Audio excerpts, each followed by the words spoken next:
नमस्कार, मैं अखिलेश आनंद हूं। आप देख रहे हैं एबीपी न्यूज। आज दी इनसाइड स्टोरी की खास पेशकश है बिसात। दरअसल 2024 के चुनाव के लिए बिसात बिछाई जाने लगी है। एक तरफ विपक्षी नेताओं का जमावड़ा लग रहा है, दूसरी तरफ बीजेपी के नेतृत्व में एनडीए है। पटना में विपक्षी नेताओं का मेला लगा, उसके बाद अब वो बेंगलुरु में इकट्ठा हो रहे हैं।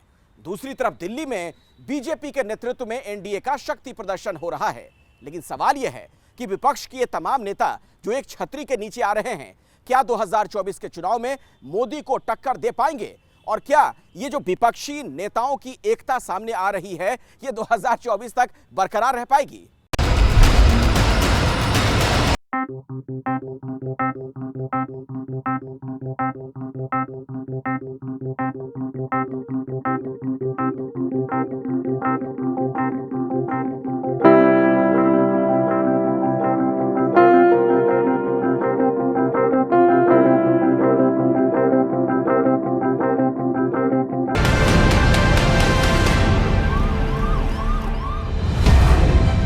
तारीख 2 जून 2023, जगह national press club, Washington. I believe my great-grandfather came here. 6 दिन के अमेरिकी दौरे पर गए कांग्रेस नेता राहुल गांधी तब अमेरिका की राजधानी में वहां के नेशनल मीडिया के सवालों के जवाब दे रहे थे। लेकिन उनकी एक एक बात की गूंज हजारों किलोमीटर दूर भारत में सुनाई दे रही थी और उनमें सबसे अहम थी विपक्षी एकजुटता को लेकर राहुल गांधी का दावा। If you just do the math, a united opposition will defeat the BJP on its own without any, electoral math. करीब 1.5 महीने पहले राहुल गांधी विपक्षी एकजुटता को लेकर इतने आश्वस्त थे कि 2024 में बीजेपी की शिकस्त की भविष्यवाणी कर गए। लेकिन ये सब होगा कैसे? इसी पर विपक्षी कैंप में चल रहे मंथन का अगला पड़ाव है बेंगलुरु।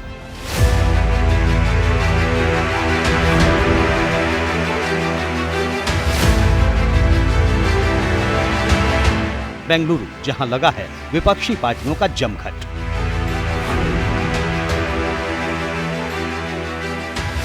जहां राहुल गांधी तो पहुंचे ही, सोनिया गांधी भी आई, ममता बनर्जी भी पहुंची, नीतीश कुमार भी आए और अरविंद केजरीवाल भी, अखिलेश यादव भी आए और जयंत चौधरी भी, एमके स्टालिन भी पहुंचे तो उद्धव ठाकरे भी। इन सारे दिग्गजों की मंजिल एक और वो है बेंगलुरु, जहां महीने भर के भीतर दूसरी बार विपक्ष का एक बड़ा मंच सजा है। इस जमघट में शामिल हो रही हैं 26 विपक्षी पार्टियां। 2024 को देखते हुए विपक्षी एकजुटता के लिए इससे पहले 23 जून को पटना में एक बड़ी बैठक हो चुकी है। पटना वाली बैठक में विपक्ष की 15 पार्टियां शामिल हुई थी, लेकिन करीब महीने भर के भीतर ही विपक्ष के इस कुनबे में पार्टियों की संख्या बढ़कर 26 हो गई है। इससे कांग्रेस इतनी उत्साहित है कि विपक्ष के इस जमघट को भारतीय राजनीति के मौजूदा परिदृश्य के लिए एक गेम चेंजर बता रही है। 26 opposition political parties are here to move forward unitedly to give a solution for the common people's issues. We are very sure that this is going to be a game changer of Indian political scenario. विपक्षी एकजुटता की ये कसरत game changer कैसे होगी, इसकी अभी परीक्षा होनी बाकी है। लेकिन पटना से बेंगलुरु तक पहुंचने में विपक्षी एकजुटता की इस कोशिश ने रंग दिखाया है। इसमें अब दलों की संख्या 15 से बढ़कर 26 हो गई है। आरएलडी के अध्यक्ष जयंत चौधरी को लेकर सस्पेंस खत्म हो चुका है।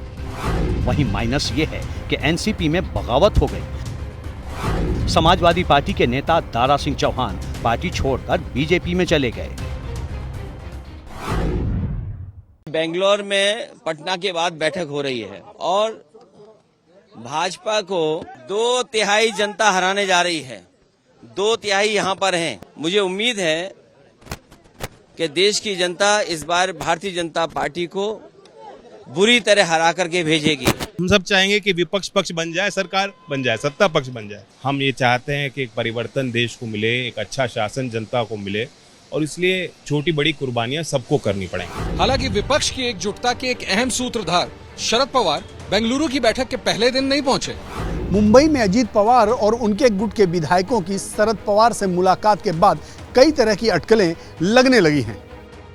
जब बेंगलुरु में विपक्ष के नेता जुट रहे थे, तब शरद पवार मुंबई में बीजेपी के नए साथी अपने बागी भतीजे अजित पवार से मिल रहे थे। हालांकि विपक्षी नेताओं की तरफ से बताया ये जा रहा है कि शरद पवार मंगलवार 18 जून को बेंगलुरु पहुंचने वाले हैं।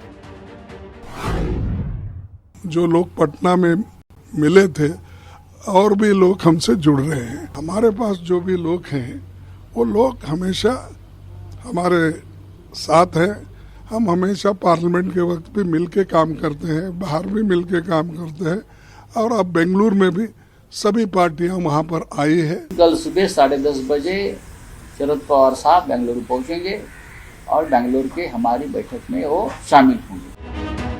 बेंगलुरु में हो रही विपक्ष की इस महाबैठक में 2 दिन का मंथन होना है, जिसमें प्रमुख एजेंडा ये है कि 2024 के लोकसभा चुनाव में विपक्ष की ओर से बीजेपी के खिलाफ साझा उम्मीदवार उतारा जाए। सभी विपक्षी पार्टियों का एक साझा न्यूनतम कार्यक्रम तय किया जाए। अलायंस पॉलिटिक्स में ही लोकतंत्र का भला है, इसमें किसी को संशय नहीं होना चाहिए। ज्यादा महत्वपूर्ण है संविधान को बचाने की लड़ाई। उसको जो ज्यादा महत्व देता है वो हमारे साथ सब इकट्ठा जुड़ रहे हैं। इस बीच विपक्षी एकजुटता को मजबूत बनाने और ज्यादा से ज्यादा दलों को जोड़ने के लिए कांग्रेस ने एक बड़ा दांव चला।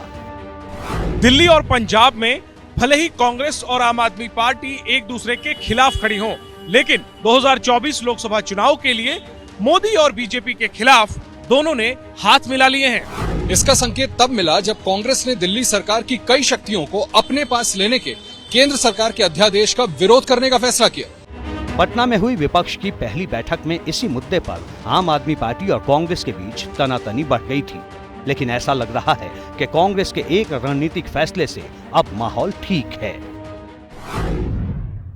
एक काला अध्यादेश पास किया है और मैं समझता हूं कि सभी राजनीतिक दलों ने उसका विरोध करने का फैसला लिया है। कांग्रेस पार्टी ने भी कल स्पष्ट रूप से कह दिया कि इस काला अध्यादेश का विरोध करेंगे पार्लियामेंट के अंदर जब राज्यसभा में ये आएगा, और ये स्वागत योग्य कदम है, हम इसका स्वागत करते हैं। तो विपक्षी एकजुटता का मंच सज चुका है, नेता पहुंच चुके हैं, कुछ नेता आने बाकी हैं। इस दूसरी बड़ी बैठक से क्या निकलता है ये तो मंगलवार शाम तक पता चल जाएगा, लेकिन विपक्ष के इस जमघट की अपनी चुनौतियां भी कम नहीं हैं। वो चैलेंज बीजेपी और मोदी से लड़ने में कितने आड़े आएंगे, ये एक बड़ा सवाल है। 26 दलों का महागठबंधन, सबकी लाइन एंड लेंथ बिल्कुल अलग अलग, विचारधाराएं अलग अलग, सोच अलग अलग, लेकिन टारगेट एक, मोदी और बीजेपी। सवाल यह है कि 2024 के चुनाव में इस महागठबंधन के लिए प्रधानमंत्री मोदी को टक्कर देना, बीजेपी को टक्कर देना इतना आसान रहने वाला है? विपक्ष के सामने क्या क्या चुनौतियां होंगी? और सवाल तो यह भी है कि 2024 के चुनाव तक क्या ये जो गठजोड़ तैयार हो रहा है वो एक साथ रहेगा?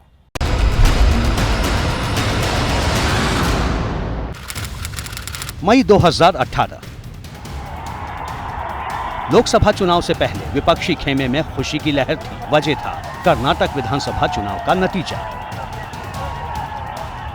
तब कर्नाटक विधानसभा चुनाव में बीजेपी सबसे बड़ी पार्टी बनी थी, लेकिन बहुमत के आंकड़े से दूर रह गई थी। बीजेपी को रोकने के लिए 37 सीट जीतने वाली जेडीएस को कांग्रेस ने सीएम पद दे दिया और उसे विपक्षी एकता का देश में नया प्रयोग कहा गया। 23 मई 2018 इस दिन कर्नाटक में विपक्षी एकता का मंच सजा था। शपथ ग्रहण समारोह के मंच पर बरसों बाद मायावती और अखिलेश साथ दिखे थे। कांग्रेस को कोसने वाली मायावती सोनिया गांधी से मिल रही थी। ममता बनर्जी, स्टालिन और सीताराम येचुरी जैसे तमाम दिग्गज इस विपक्षी एकता के मंच को सुशोभित कर रहे थे। तब विपक्षी दिग्गजों ने कर्नाटक की तस्वीर को विपक्षी एकता का बेंचमार्क कहा था। तब जोर शोर से ये बात कही गई थी कि कर्नाटक में दिखी हुई एकता अब देश में दिखेगी और 2019 लोकसभा चुनाव में बीजेपी सत्ता से बाहर हो जाएगी। लेकिन ना ही कुमार स्वामी की सरकार ज्यादा दिन चली और ना ही विपक्षी एकता का नारा। फिर वही मौका है, वही मौसम है और वही इरादा है। बस साल बदल गया है। लोकसभा चुनाव से चंद महीने पहले अब फिर एकता का इरादा लिए विपक्षी दिग्गज कर्नाटक की जमीन पर हैं। मकसद 2024 चुनाव में बीजेपी के खिलाफ एकजुट होना है। लेकिन सवाल अपनी जगह कायम है। क्या विपक्षी दलों के नेता सीट शेयरिंग पर आपसी मतभेद सुलझा पाएंगे? क्या विपक्षी दलों के बीच एक कॉमन मिनिमम प्रोग्राम पर सहमति बनेगी? क्या विपक्षी दिग्गजों के बीच विपक्षी गठबंधन के चेहरे पर सहमति बनेगी? विपक्ष के दिग्गज जब मिशन 2024 के महामंथन के लिए जुटेंगे तो ये सवाल उनके सामने होंगे। इन सवालों में सबसे बुनियादी सवाल सीट शेयरिंग का है। कौन दल किस राज्य में कितनी सीटों पर लड़ेगा, ये कैसे तय होगा? ये विपक्ष का चैलेंज नंबर 1 है। ये विपक्षी दिग्गजों की सबसे बड़ी चुनौती है, क्योंकि अगर एक साथ लड़ना है तो सबसे पहले यह तय करना होगा कि कौन कहां से और कितनी सीटों पर लड़ेगा। ये चुनौती इसलिए भी बड़ी है क्योंकि विपक्षी एकता के मंच पर जुटी कई पार्टियां एक दूसरे के खिलाफ चुनाव लड़ती रही हैं।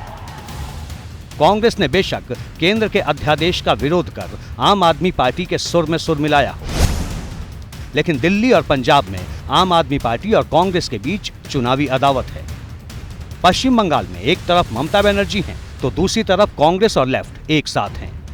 केरल में लड़ाई लेफ्ट और कांग्रेस के बीच ही है। उत्तर प्रदेश में समाजवादी पार्टी अपने गठबंधन में कांग्रेस को शामिल करने से इनकार करती रही है। यही वो पहला और बड़ा सवाल है जिससे विपक्षी नेताओं को जूझना होगा।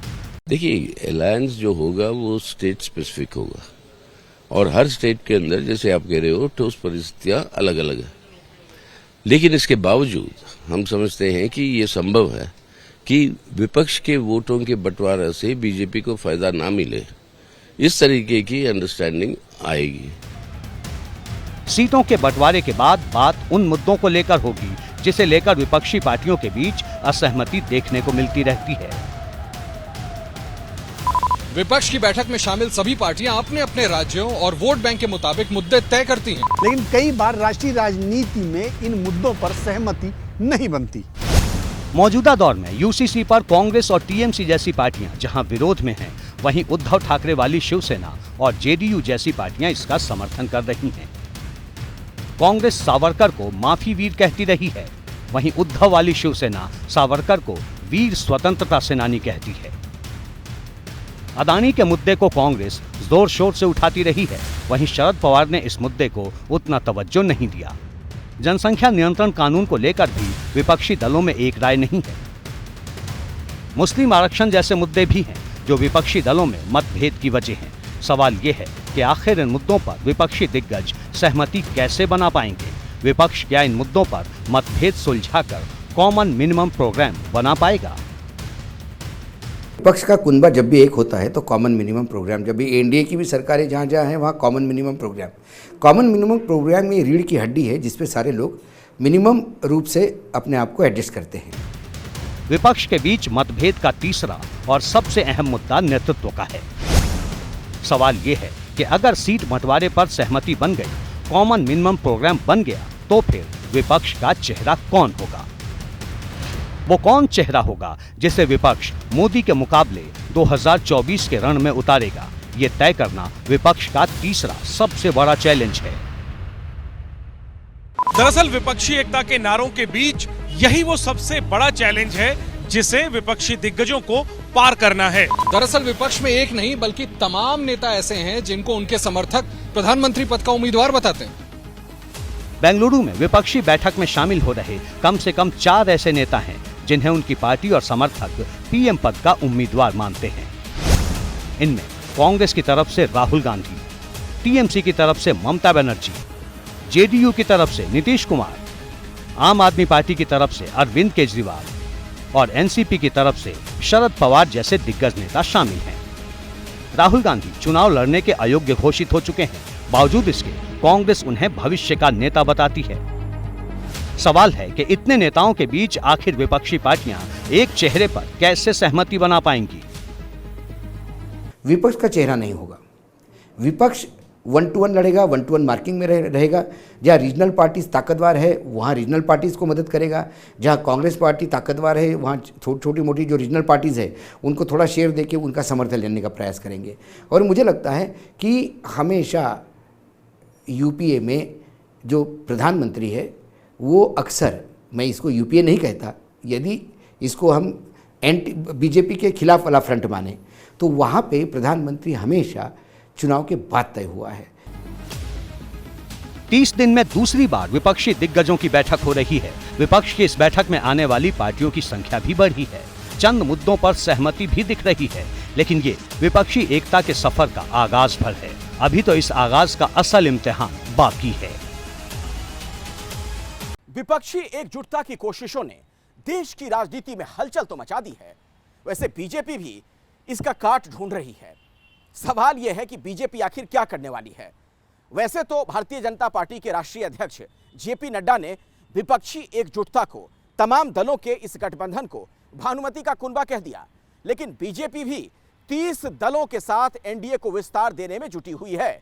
तो सवाल यह है कि आखिर भारतीय जनता पार्टी का गेम प्लान क्या है। आइए इस रिपोर्ट के जरिए समझते हैं।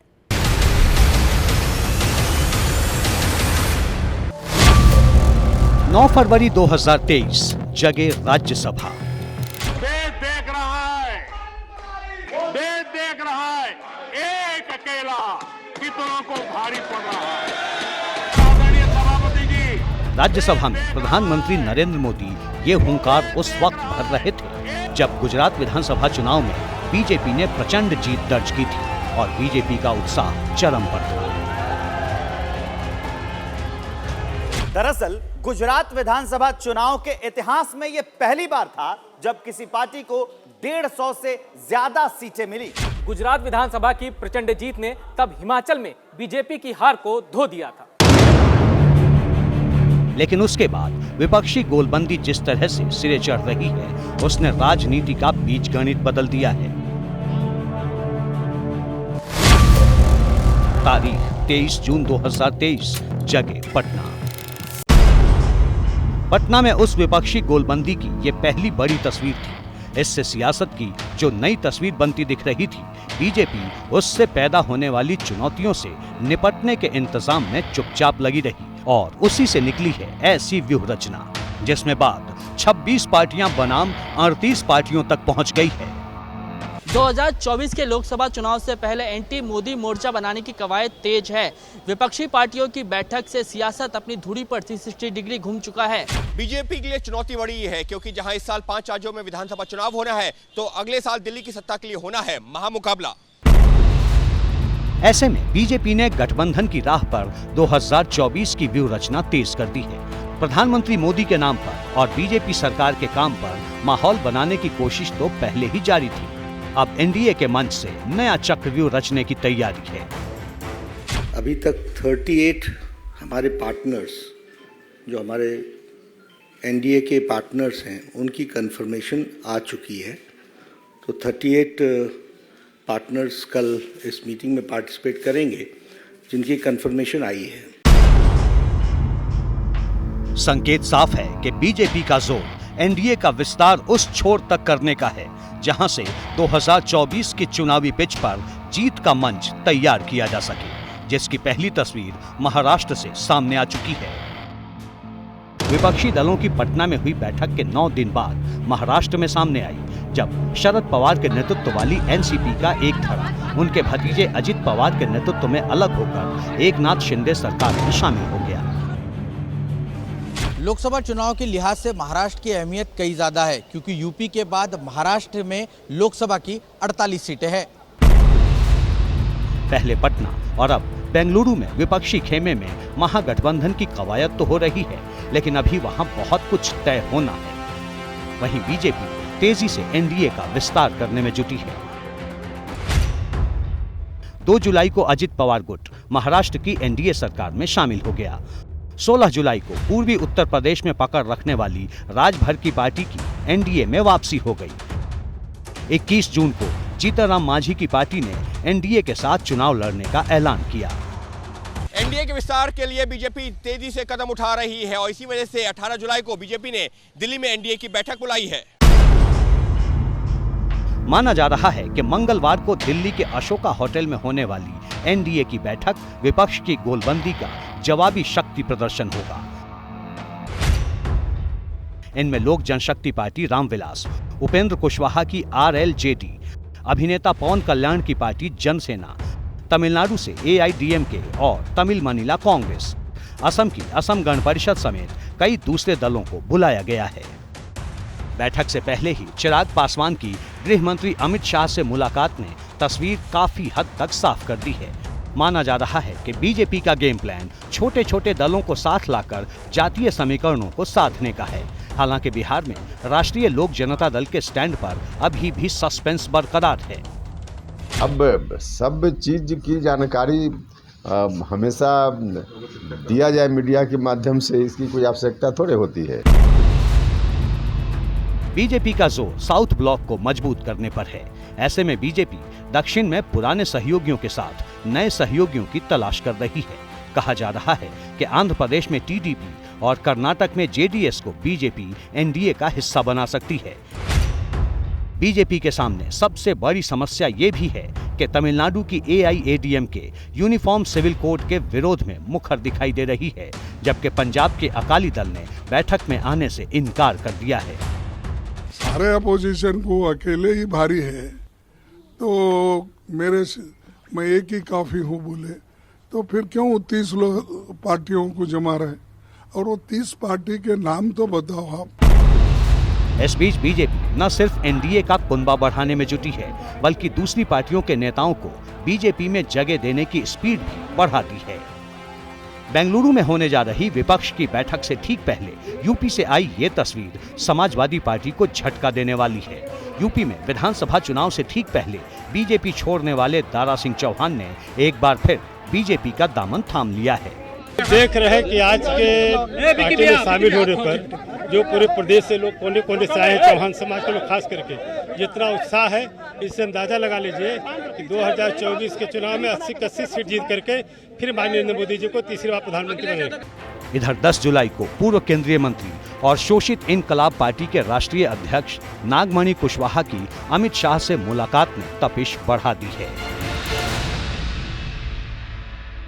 महागठबंधन और एनडीए दोनों का पूरा जोर 2024 के लोकसभा चुनाव पर है, लेकिन दरअसल विपक्षी दलों का जो ये महागठबंधन तैयार हो रहा है और दूसरी तरफ बीजेपी के नेतृत्व में जो एनडीए है, दोनों का लिटमस टेस्ट इस साल के आखिर तक है।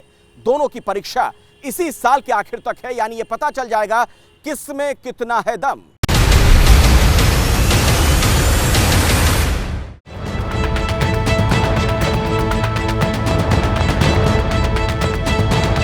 तारीख 23 जून 2023, वो तारीख जब पटना में विपक्षी दलों की बैठक होनी थी। इस बैठक को कामयाब बनाने के लिए नीतीश कुमार दिन रात एक किए हुए थे। पटना की बैठक से महज 8 दिन पहले दिल्ली में क्या हुआ था, जरा उसे सुनिए।